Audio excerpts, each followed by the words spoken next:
కర్నూలు జిల్లా ఎమ్మిగనూరు మండలంలో వర్షాలు కురవాలని ప్రజలు ప్రత్యేక పూజలు చేశారు.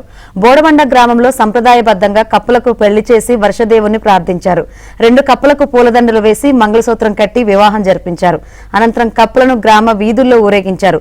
వర్షాలు బాగా కురిసి పంటలు సమృద్ధిగా పండాలని ఆకాంక్షించారు.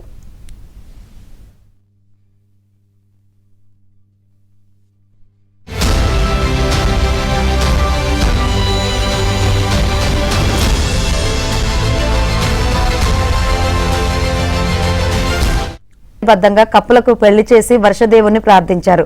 2 కప్పులకు పూలదండలు వేసి మంగళసూత్రం కట్టి వివాహం జరిపించారు. అనంతరం కప్పులను గ్రామ వీధుల్లో ఊరేగించారు. వర్షాలు బాగా కురిసి పంటలు సమృద్ధిగా పండాలని ఆకాంక్షించారు.